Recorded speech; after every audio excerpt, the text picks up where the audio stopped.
কিছু টের পেলেন? প্রকৃতি আমাকে ডাকছে। কি করে ঘরে থাকি আমি বলুন তো? তল্পি তল্পা গুটিয়ে চলে এলাম সায়দাবাদে। বাসের অপেক্ষা করছি।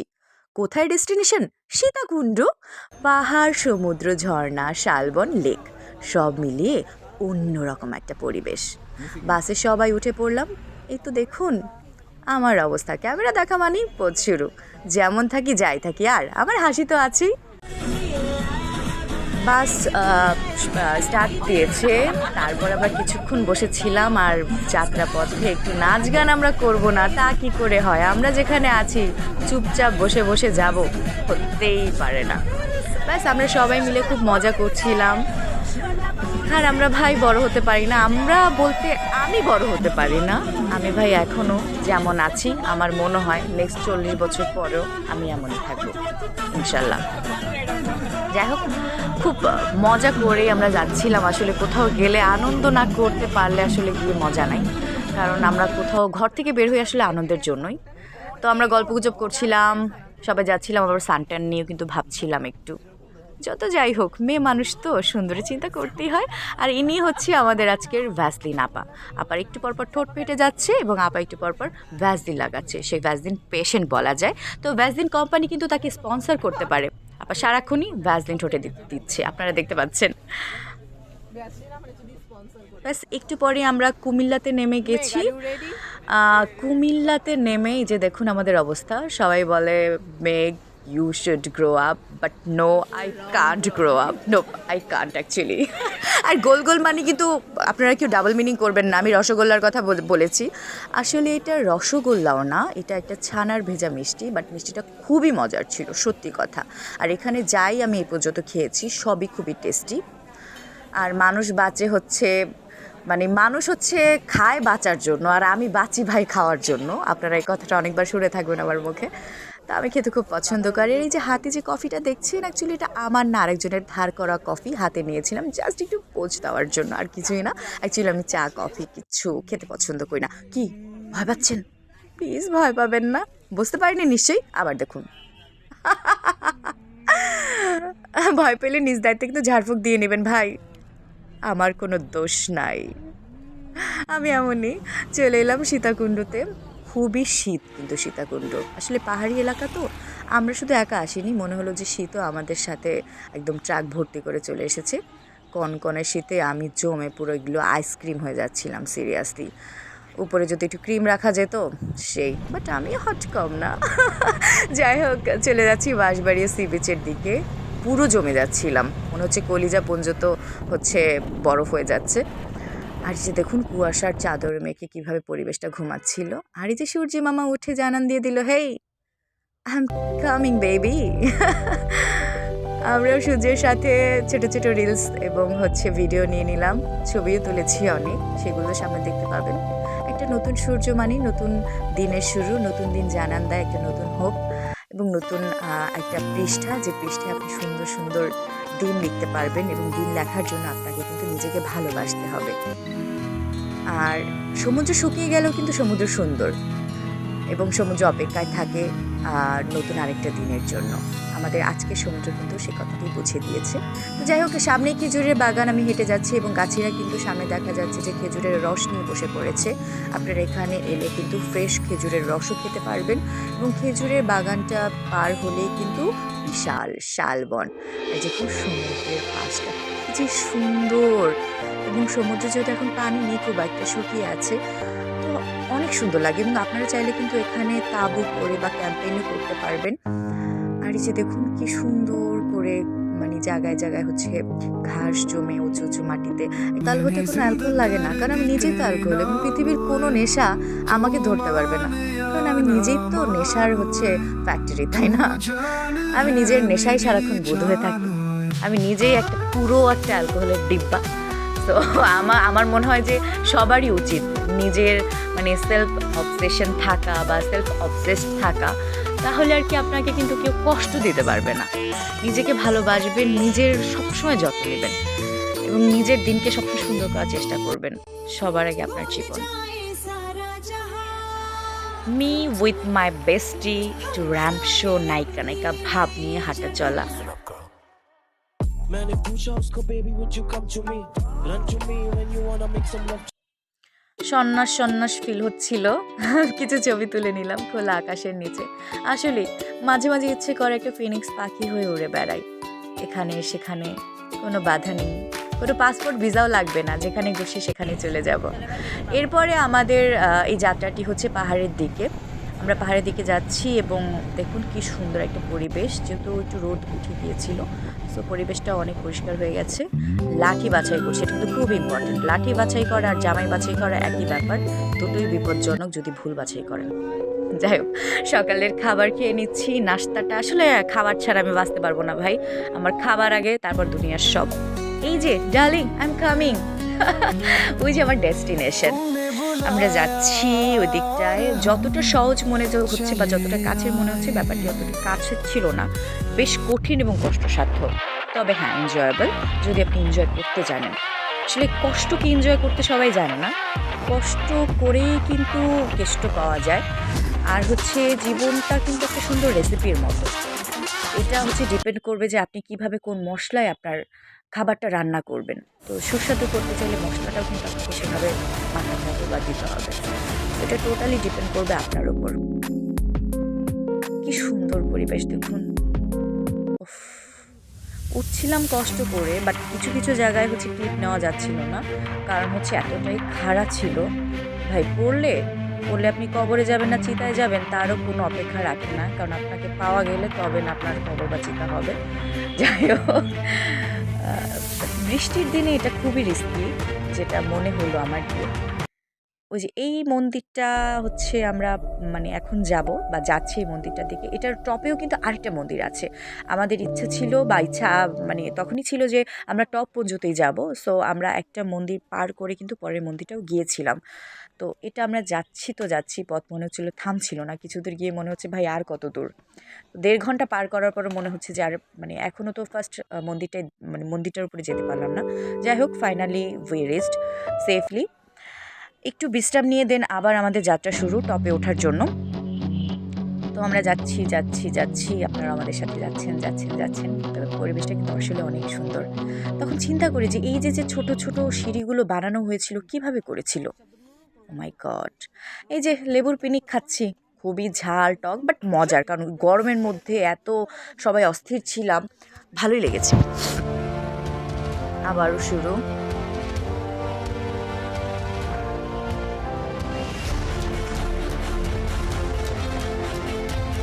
মানুষের আসলে ধৈর্য আছে, তাই না?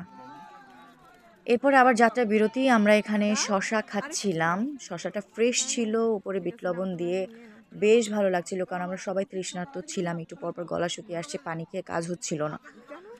তো শশা খাওয়ার পর না মানে এখানে যা খাচ্ছিলাম অ্যাকচুয়ালি সবই ভালো লাগছিল। আবারও আমাদের শুরু যাত্রা, আমরা আবারও হাঁটছি।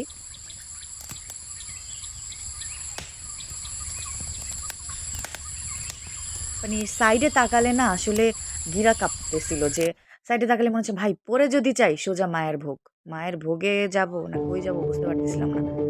বাট ওঠার সময় একবার ভাবছিলাম যে উঠতেছি তো ভালোই, লাফায়া ফালায়া আনন্দে আনন্দে হাসতে হাসতে তেলে তেলে, তেল তো সব এইখানেই রাইখা যেতেছি, বাট নিচে কেমনে নামবো নে, তেল তো সব খুয়ে গেলাম। But finally we reached at the top. And দেখতে পাচ্ছেন যে এই সময়টা আসলে পা একদমই চলছিল না ভাই, ট্রাস্ট মি। গিরাটিরা আসলে ছুটে ছুটে পড়ছিল বা মনে হচ্ছিল কাউকে ধার দিয়ে যায়, ভাই তুই রাখ আমি উঠে তারপর তোর থেকে পা দুটো নিয়ে নিব না। তো যাই হোক, আমি একদম টপে চলে এসেছি, আলহামদুলিল্লাহ। এটা আসলে অন্যরকম অ্যাচিভমেন্ট, কিন্তু ভালো লাগে যে মানে কতটা পথ আমরা অতিক্রম করেছি। খুব ভালো লাগছিল। আমি সুন্দর সুন্দর কিছু ক্লিপ নিচ্ছিলাম, ছবি নিচ্ছিলাম। এবং পরিবেশটা দেখতে পাচ্ছেন, পাখির কিচিরমিচির, সবুজ কুয়াশা, উপরে সূর্য এবং ধুধু করছে চারপাশ, নিচে কিছু ভালো দেখা যাচ্ছে না। কতটা উঁচু, তো আমরা চিটাগংয়ের একদম টপে আছি, মানে একদমই উঁচু পাহাড়, এটা সবচেয়ে উঁচু মেবি। এখন নামার পালা। নামার সময় ভাই তেল তো সব ঢেলে রেখে এসেছি, এখন কেমনে নামবো সেই চিন্তা করতেছি, আল্লাহ করতেছিলাম। বিরাট জাস্ট মনে হচ্ছিল ভূমিকম্প হচ্ছে বিরাট, মানে জাপানের ভূমিকম্প সোজা কথা। কাঁপছিল ভাই, আমি ভালো করে পা দিয়ে হাঁটতে পারতেছিলাম না, পাটা মনে হচ্ছে যে সোজা স্টিল হয়ে আছে। এনিওয়ে, বাট এই মেমোরিটা তো অনেক ইম্পর্টেন্ট, কারণ আমি বাসায় 3 দিন রেস্ট নিলে ঠিক হয়ে যাবো, না একটা 2-4টা খেলেই ঠিক হয়ে যাবো, বাট এই সময়টা তো আমি আর পাচ্ছি না। তো যাই হোক, চন্দ্রনাথ হিল, তোমাকে অনেক অনেক ধন্যবাদ এত সুন্দর করে সেজে থাকার জন্য। বাই বাই, আবার দেখা হবে যদি কখনো আসি। তুমি তোমার সৌন্দর্যের খেয়াল রেখো, তুমি এভাবে রূপবতী হয়ে সেজে গুজে থাকো। চলে এলাম শালবনের ভিতর দিয়ে, পাহাড়ি এলাকার মধ্য দিয়ে মহামায়া লেকে। এটা আসলেই মহামায়া, নামটাও যেমন একটা অন্যরকম, পরিবেশটাও কিন্তু অন্যরকম, আপনাকে একটা অনুভূতি দেবে। শালবনের ভিতর দিয়ে আমরা হেঁটে যাচ্ছি এবং আপনারা খুব খেয়াল করলে দেখতে পারবেন ঘন শালবন, এবং রাস্তাটা কিন্তু উঁচু নিচু, একদম সমতল না, বেশ বন্ধুর। তো এই যে দেখেন, আমি কিন্তু হাঁটতে পারছিলাম না, কারণ ট্রেকিংয়ের পর আসলে পাটা সরে ছিঁড়ে যাচ্ছে। এদিকে দুপুরে লাঞ্চ করা হয়নি, অনেক বেলা হয়ে গেছে। আমরা লেকের ভেতরেই হচ্ছে একপাশে লাঞ্চ করে নিচ্ছিলাম। পরিবেশটা দেখেন, এখানে পাহাড় পাচ্ছেন, শালবন পাচ্ছেন, তারপর হচ্ছে লেক পাচ্ছেন, সাথে সানসেটের একটা অন্যরকম ভিউ আছে, জাস্ট অসাধারণ ভাই। এর অ্যাটমসফিয়ারটা মানে চমৎকার সুন্দর, খুবই সুন্দর। আর এই যে দেখেন, আমি মানে ফটোজেনিক পার্সন, যেখানে যাই ছবি আমাকে তুলতেই হবে ভাই। সোজা কথা, যে আমার ছবি সুন্দর করে তুলতে পারে সে আমার কাছে খুব ইম্পর্ট্যান্ট পার্সন। তো এখানে আমার একটা ছোটো ভাই ছিল, ও অনেক সুন্দর করে আমার ছবিগুলো তুলে দিয়েছে। ওর অনেক ধৈর্য, যে আমার ছবি তুলতে পারে তার অনেক ধৈর্য, কারণ আমি এক ক্লিকে 100টা ছবি তুলি, তো ওর অনেক ধৈর্য বুঝতে হবে। ও ভালো মানে হাজব্যান্ড হতে পারবে, বোঝা যায়। তো পরিবেশটা কিন্তু খুবই সুন্দর, আপনারাও চাইলে এত সুন্দর পরিবেশে সুন্দর সুন্দর কিছু মেমোরি নিয়ে আসতে পারবেন। দেখতে পাচ্ছেন, চাইলে আমার পোজগুলো কিন্তু কপি করতে পারেন, পোজগুলো কিন্তু খারাপ হয়নি। পিছনে সানসেট হচ্ছিল, হ্যাঁ, ওই মোমেন্টটা ক্যাপচার করেছি। খুবই সুন্দর ভাই, ভিউটা যেমন সুন্দর, এবং আমার মন ভরে গেছে। আর আসার সময় না কেমন একটা মায়া হচ্ছিল, এবং দেখেন সূর্যটার দিক তাকালে মনে হচ্ছিল কি মুখ মলিন করে আমাদের বিদায় দিচ্ছে। যেমন আমাদের বাড়িতে গেস্ট এলে আমরা মানে তারা যখন চলে যায় তখন খুব মুখ মলিন করে তাদের পিছনে পিছনে হাঁটি আর তাদের বিদায় দিই, ব্যাপারটা অমন লাগছিল আমার কাছে।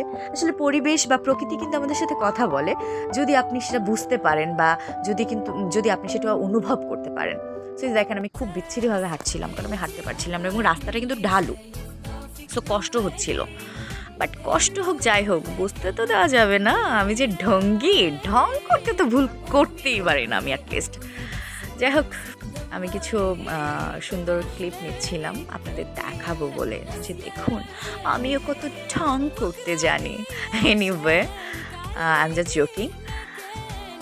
এরপরে কিন্তু এটা পার করে, আমরা শালবন পার করে কিন্তু সামনে রেল লাইন ছিল এবং মাঠ ছিল, আমরা ওখানেও গিয়েছিলাম, আপনারা সামনেই দেখতে পারবেন।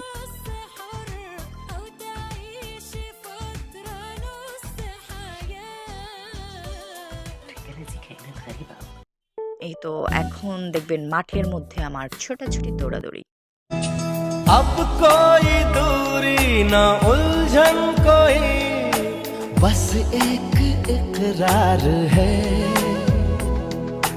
अब ना कहीं हम ना तुम हो कहीं, बस प्यार ही प्यार है।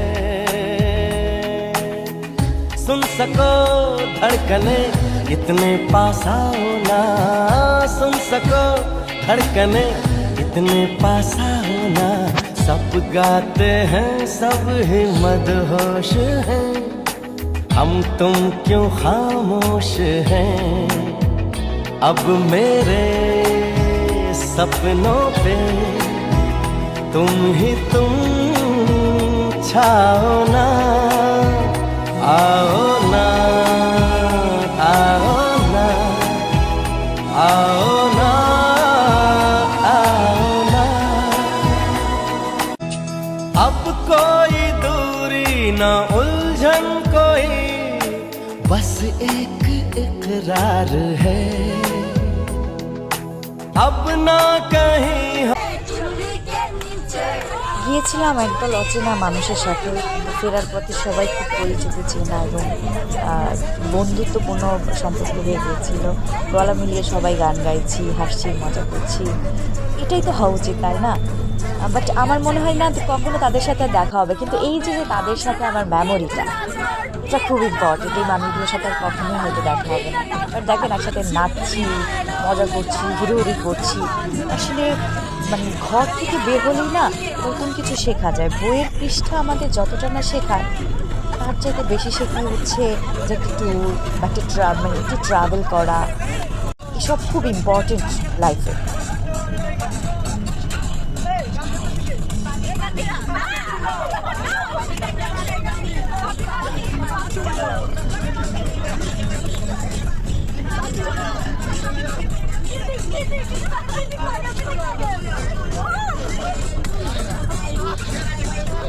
পত্র আবার কুমিল্লাতে যাত্রা করতে ছিল, তো সেখানে দেখেন আমার ছোটো ভাই পাশ থেকে আমাদের করছে, আমার এক্সপ্রেশন ও এক্সপ্লেন করছে অ্যাকচুয়ালি। মানে মুখে প্রকাশ করার মতো না গাইস। এই যে কী পরিমাণে ছ্যাঁচড়া ভাই, সেটা ওই মিষ্টি যে কিভাবে এনেছি তা বললেই বুঝবেন। কারণ ওরা খুচরো মিষ্টি ছোটোগুলো বেচে না, খুব ছ্যাঁচড়ামি করে হাতে পায়ে ধরে ওদের থেকে খুচরো মিষ্টি এনে খেয়েছি। আর এই যে যে দইটা খেতে দেখছেন, মাটির ভাঁড়ের মিষ্টি দই, এটি সত্যিই অসাধারণ খেতে, খুবই টেস্টি। যতই আমার মিমিক্রি গ্রাহক, বাট সত্যি মজার।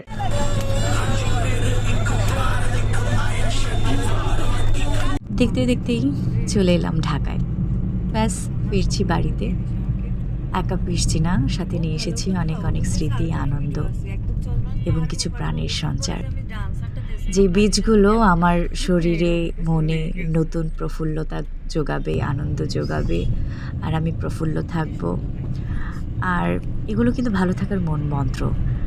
আসলে সীতাকুণ্ড প্রাকৃতিক সৌন্দর্যে পরিপূর্ণ, রূপবতী এক পূর্ণ যুবতী, খুবই সুন্দর একটি এলাকা। যাই হোক, এতক্ষণ সবাইকে আমার সাথে থাকার জন্য ধন্যবাদ জানাচ্ছি। সবাই ভালো থাকবেন, সুস্থ থাকবেন। আর হ্যাঁ, অবশ্যই চেষ্টা করবেন লাইক দিয়ে এবং সাবস্ক্রাইব করে আমার চ্যানেলটির সাথে থাকতে এবং আমাকে সাপোর্ট করতে। সবাই ভালো থাকুন, সে পর্যন্ত আল্লাহ হাফেজ। আবার নতুন ব্লগের জন্য চোখ রাখুন আমার চ্যানেলে।